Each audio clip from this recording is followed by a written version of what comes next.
Allah's grace, alhamdulillah. Then I ask him the next question. That brother, you said you are a Hanafi. Which is better? Hanafi is better or Shafi is better? That's my next question. Which is better, Hanafi or Shafi? Most of these group of Muslims, they will give the reply, क्या चारों मुसल्ले बरहक है. All the four schools of thought are on the truth. That is a common reply. That all the four schools of thought, Hanafi, Maliki, Shafi, Hanbali, all of these four schools of thought, they are barhaq, they are correct. Some will say Hanafi is right, some will say Shafi is right, but the majority will say charo musalle barhaq hai, all the four schools of thought are correct. Then I ask another simple question. Now these questions are known to everyone, it's not a difficult question. Then I ask the next question. Brother, in your musalla, in your maslak, in your madhab, in the Hanafi musalla,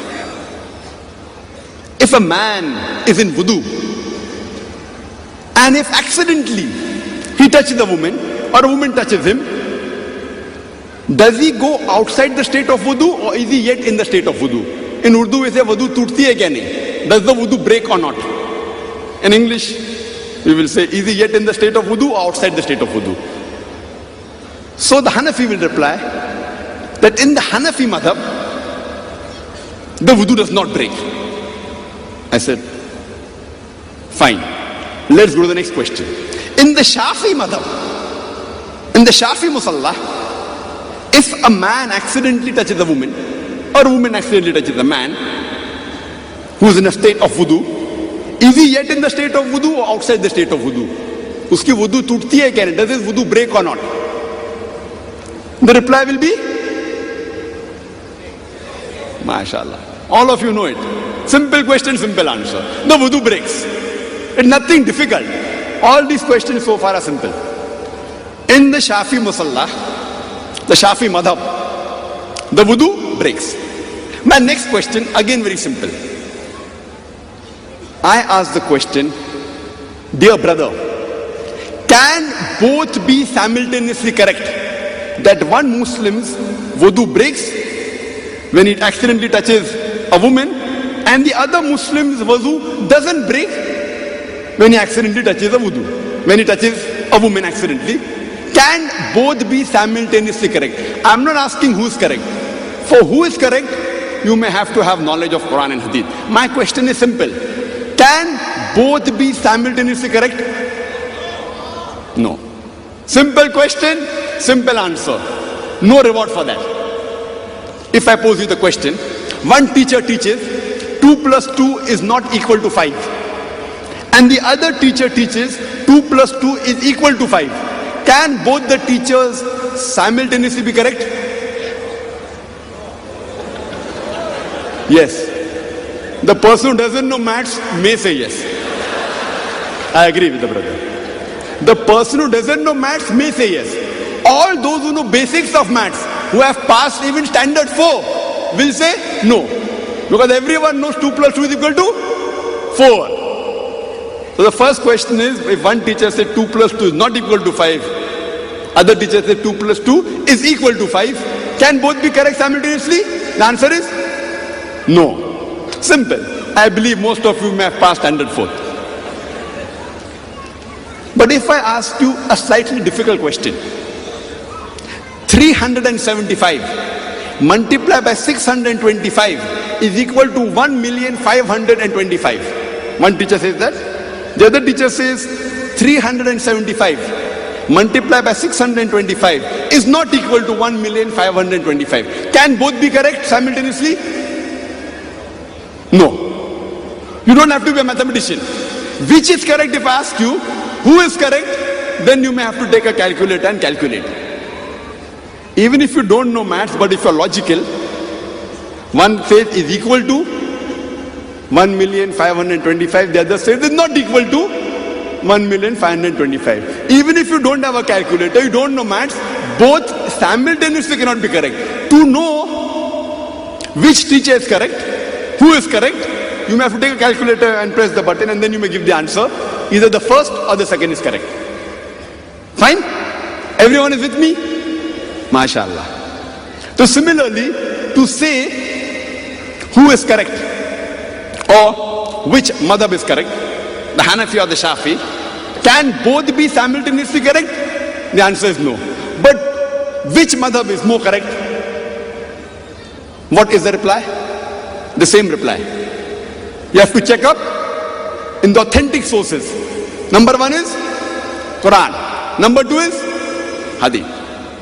Correct. So now, this answer, who is correct, Hanafi or Shafi, here everyone will not know unless he has strived in the way of Allah subhanahu wa ta'ala. He has strived to find out the truth. Now when we read the Quran, it's mentioned in the Quran in Surah Ma'idah, chapter number 5, verse number 6. Ya ayyuhalladhina amanu, O you who believe, when you prepare yourself for salah, wash your face and your hands and arms up to the elbow. Rub your head with water. Wash your feet up to the ankle. That means doing wudu is compulsory before salah. And if you are in ceremonial impurity, you have to bathe. You have to have a bath. And the verse continues. Or if you are ill, or on a journey, or when you come back from the call of nature, offices of nature, or if you are in contact with women, or if you touch a woman, and if you do not find water, take clean sand or earth and rub it on your face and your hands. Talking about tayammum, if there's no water, do tayammum. So based on this verse of the Quran, which says that if the woman touches, if you touch a woman, the Arabic word is lamas, coming from the word masah. So based on this, that if the woman touches, or if you touch a woman, you have to do wudu. Or if no water is there, you have to tayammum. Now, or you have to bath. Bath or wudu or tayammum. Three options. If there is no water, tayammum. Now, as far as the Arabic word masah is concerned, it has got two meanings. If you look in the dictionary, what is the meaning of masah? It has two meanings. One is a physical touch, the other is a sexual touch. So, these two great Aimmas, they were great scholars. Imam Abu Hanifa, Rahimullah, may Allah's mercy be on him, he took the meaning that if you sexually touch a woman, then doing wudu or having a bath becomes compulsory. The masah here mentioned is sexual touch. Therefore, physically if you touch a woman, the wudu does not break. Imam Shafi, may Allah's mercy be on him, Rahimahullah, he took the meaning physical touch. Masah has got two meaning. Anyone can be right. So he took the meaning physical touch. So according to the Hanafi school of thought, sexual touch breaks the wudu, physical touch does not break a wudu. According to Shafi school of thought, even physical touch of a woman breaks the wudu. You become outside the state of wudu. Now, masah has two meaning. Each scholar took one meaning. But the best commentary of the Quran is the Quran itself. And if you don't find in the Quran, then go to the next source, that is the Hadith. But when we look up at the other verses of the Quran, if you read Surah Al-Imran, chapter number 3, verse number 47, this word of Masa is even present there. It speaks about the story of Maryam alayhi salam. That when the Archangel Gabriel, he comes and gives her the message that you shall have a son. So the reply of Hazrat Maryam, may Allah be pleased with her, she says in Surah Al-Imran chapter number 3, verse number 47, that how shall I have a son when no man has touched me? The same word, the same root word, Masa, is there. Now, any one of us will understand when Hazrat Maryam, may Allah be pleased with her, when she says that how shall I have a son when no man has touched me, it means sexual touch. Does not mean physical touch. Because physically if someone touches a woman, she need not have a child. But sexually, if someone touches, chances are she'll have a child. So she says, how shall I have a son when no man has touched me? And the reply comes, when Allah decrees the matter, Allah says, kun fayakun, be and it is. That's the full context. But the word masa here means sexual touch. Further, when we read the hadith of Prophet Muhammad sallallahu alaihi wasallam, if there's a doubt, if you can't understand certain verses of the Quran, you have to go to the next source, that is the hadith, and see to it that the hadith is authentic, is sahih. There's a hadith, a sahih hadith of Abu Dawud, volume number 1, in the book of Salah, chapter number 70, hadith number 179. Hazrat Aisha, may Allah be pleased with her, she said, once the Prophet kissed one of his wives and he went for prayers. He did not perform ablution.